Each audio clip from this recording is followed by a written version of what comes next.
సంవత్సరాల తరబడి ఎన్ని మందులు వాడినా మీ మోకాల నొప్పులు తగ్గట్లేదా? ప్రాణ పెయిన్ క్లినిక్ లో అత్యాధునిక చికిత్స.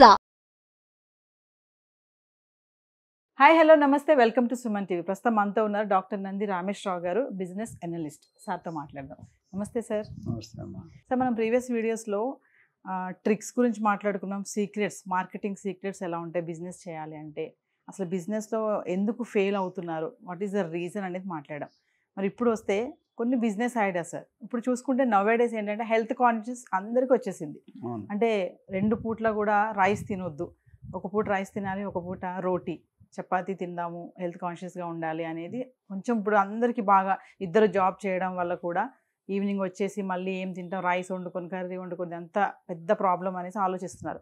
సో ఈ కాన్సెప్ట్లో వచ్చింది రోటీ మేకింగ్. బయట చూసుకుంటే రోటీ మేకింగ్ అనేది చాలా ఇప్పుడు చూస్తున్నాం, ఎక్కడ పడితే అక్కడే రోటీ మేకింగ్ చేయడం అనేది. అంటే ఉన్నవాళ్ళు చిన్నవాళ్ళేమో చిన్నగా చేయడం, పెద్దగా ఉన్నవాళ్ళు పెద్ద మెషిన్స్ పెట్టి చేయడం చూస్తున్నాం. సో రోటీ మేకింగ్ బిజినెస్ అంటే ఎలా స్టార్ట్ చేయాలంటారు? ఒక దాంట్లో మంచిగా ప్రాఫిట్స్ రావాలి అంటే టిప్స్ కానీ సజెషన్స్ కానీ, దానికి కూడా లైసెన్స్ అనేది కూడా అప్లై చేయాలి అంటే ఏం చెప్తారు సార్? ఇది ఉమెన్ ఎంటర్‌ప్రెన్యూర్స్ మీరు హౌస్ నన్ను అడిగితే ఎట్లమ్మా? ఎందుకు సార్, అన్ని ఇప్పుడు జెంట్స్ కూడా చేస్తున్నారు కదా సార్, నాట్ ఓన్లీ మీరు అలా చేయించుకుంటున్నారు. ఎందుకంటే మా కాలంలో హస్బెండ్ డ్రివెన్ ఉండేది, మీ కాలంలో వైఫ్ డ్రివెన్ అయిపోతుంది.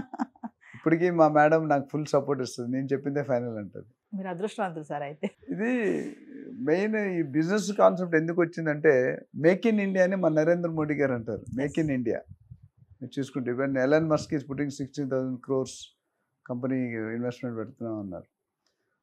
ఎంప్లాయ్మెంట్ స్లోగా తగ్గిపోతుంది. ఒక 20-30 years back government employees population తక్కువ ఉండేది, ఎంప్లాయ్మెంట్ ఎక్కువ ఉండేది. రాను ఏమవుతుందంటే ఎంప్లాయ్మెంట్ తగ్గిపోతుంది, పాపులేషన్ పెరుగుతుంది. And you know that we are number 1 in the world. మనకున్న పాపులేషన్ అంతకుముందు చైనా తమ్ముడు ఉండేవాడు, ఆయన కూడా వెళ్ళగొట్టి మనం అన్న అయిపోయాం. ఆ తమ్ముడికి ప్రమోషన్, ఆ డిమోషన్ ఇచ్చాం, మనం ప్రమోషన్ తీసుకున్నాం. సో ఆ ఎంప్లాయ్మెంట్ లేనందువల్ల బతకాలి. కొంతమంది నేను చూసాను, కపుల్స్ బ్యాడో గుడ్డో, ఫస్ట్ అమ్మాయి పుడుతుంది కానీ వాళ్ళకి అబ్బాయి కోరుకుంటుంది, రెండోసారి ట్రై చేస్తాడు, మళ్ళీ కొడుకు బదులు అమ్మాయి పుడుతుంది, మూడోసారి ట్రై చేస్తాడు, మళ్ళీ అమ్మాయి పుడుతుంది, 4వసారి 5వసారి కొడుకు పుడతారు.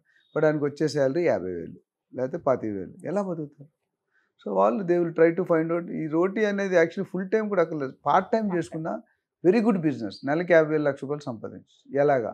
అసలు రోటీ ప్రతి బిజినెస్లో చెప్తాను, రోటీ కూడా మీరు ఏ గల్లీలో ఉన్నారు, ఏ ఏరియాలో ఉన్నారు, ఎట్లాంటి పీపుల్ అక్కడ నివసిస్తున్నారు, అది ఇంపార్టెంట్.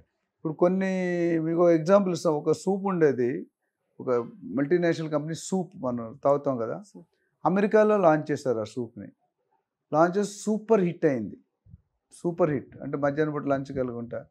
అదే జపాన్లోనో చైనాలోనో అదే సూప్ని లాంచ్ చేశారు, ఇక్కడ అట్టర్ ఫెయిల్యూర్ అయింది. రీజన్ ఏమై ఉండొచ్చు? Tradition, culture. ఈ చైనా వాళ్ళు, జపాన్ వాళ్ళు ఇంట్లో ఫుడ్ తినడం అలవాటు, బయట ఫుడ్. అమెరికా వాళ్ళకి టైం ఇంపార్టెంట్. మళ్ళీ ఇంటికి వెళ్ళి వస్తే గంట సేపు అవుతుంది, ఆ సూప్ అక్కడ తాగేసి. అంటే ఎగ్జాంపుల్ సూపే కదా, చాలా ప్రొడక్ట్స్ ఉన్నాయి అట్లా. సో కల్చర్ బట్టి, ట్రెడిషన్ బట్టి బిజినెస్ మారిపోయింది. మీరు నార్త్ ఇండియాకి వెళ్ళి, నేను ఒకసారి ఎప్పుడు వచ్చే 20 years బ్యాక్ ఇడ్లీ ఆర్డర్ ఇచ్చాను. అందులో స్పూన్ పెట్టి ఫైట్ చేస్తాను, స్పూన్ పెట్టి సుత్తి పెట్టి కొట్టాల్సి వస్తుంది ఇడ్లీ అని. ఇంక అప్పటి నుంచి నార్త్ ఇండియాలో సౌత్ ఇండియా ఆర్డర్ ఇవ్వకూడదు, సౌత్ ఇండియాలో నార్త్ ఇండియా ఆర్డర్ ఇవ్వకూడదు. సో రోటీ అనేది నాకు ఇష్టమైన డైలాగ్ ఏంటంటే, రోటీ కపడా మకాన్. రోటీ అంటే ఫస్ట్ వర్డే రోటీ, బియ్యం రైస్ అని వాడలేరు, రోటీ అని వాడారు. So it is one of the main ingredient for the common public to live. So చాలామంది ఏమనుకుంటుంటే చపాతీ తింటే కార్బోహైడ్రేట్స్ ఉండవు, రైస్ తింటే రెండిట్లో ఉంటే కొద్ది పర్సంటేజ్ తక్కువ ఉంటుంది.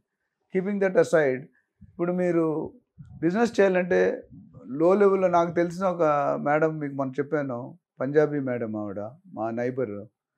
సో వాట్ ఎవర్ రీజన్స్ కొద్ది ఇన్కమ్ తగ్గినాయి, కూతురు పెళ్ళిళ్ళు చేసి డబ్బులు కావాలన్నప్పుడు జస్ట్ ఆ ఏరియాలో రోజుకి ఒక 10 చపాతీలు చేసి అమ్మింది.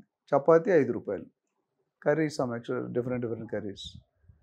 సో శాంపిల్ ఇచ్చింది, ఆవిడ అమ్మలేదు.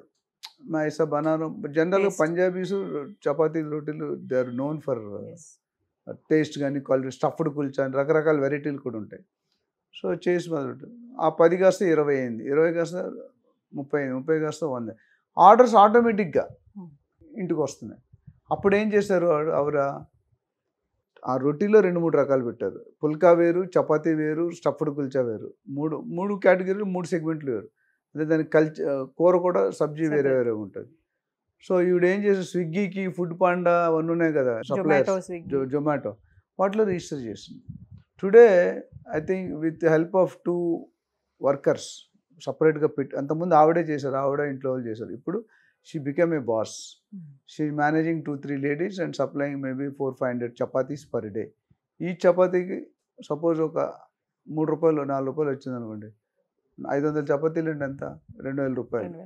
మన రా మెటీరియల్ ఖర్చు అందులో 50 పైసా ఉంటుంది, లేకపోతే 1 రూపీ ఉంటుంది. మ్యాక్సిమం అన్ని కలిపి 2 రూపీస్, మనం 5 రూపీస్ కమితే actually we are getting 50%. Food business ఎప్పుడు కూడా 40-50% మార్జిన్లో ఉంటుంది. అట్లా రిస్క్ కూడా అంతే ఉంది. సో ఇప్పుడు with in a span of 1 year she has gone to that level. అయితే ఇప్పుడు లో లెవెల్లో చేస్తుంది. కానీ మీరు బల్క్ లెవెల్లో వెళ్ళాలంటే ఎంఎస్ఎంఈ అని micro and small scale industries loans ఇస్తారు.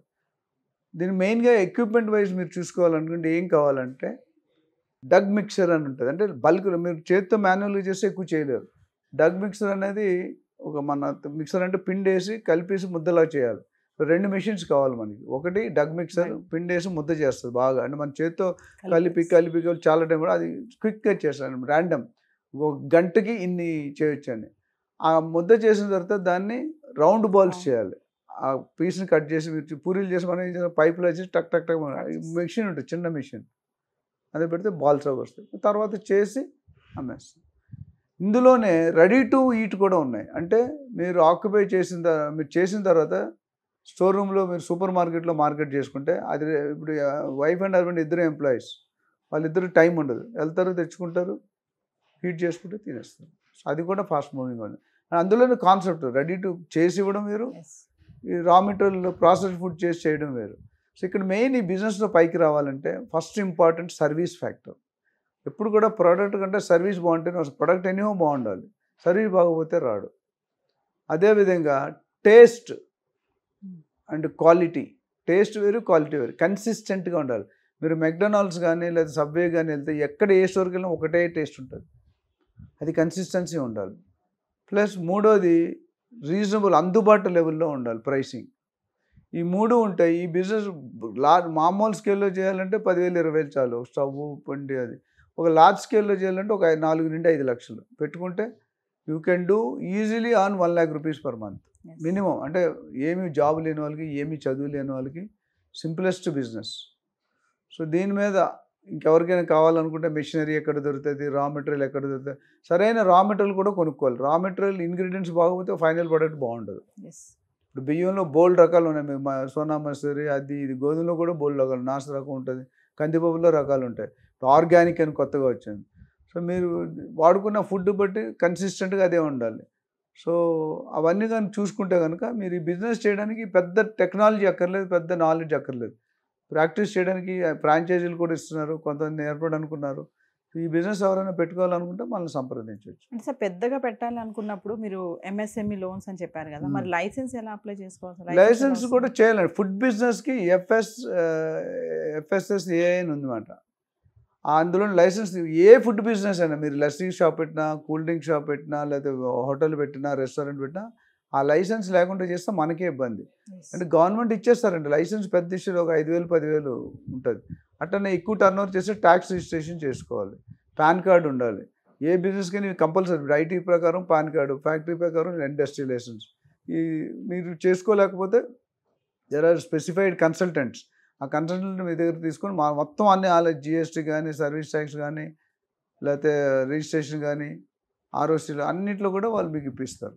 ఫుడ్ లైసెన్స్ లేకుండా చేయడం కరెక్ట్ కాదు, లైసెన్స్ ఉండాలి, లైసెన్స్ ఉండాలి. Thank you sir. Thank you. Suman టీవీలో మీ పర్సనల్ అండ్ బిజినెస్ ప్రమోషన్స్ కోసం కింది నెంబర్కి కాంటాక్ట్ చేయండి.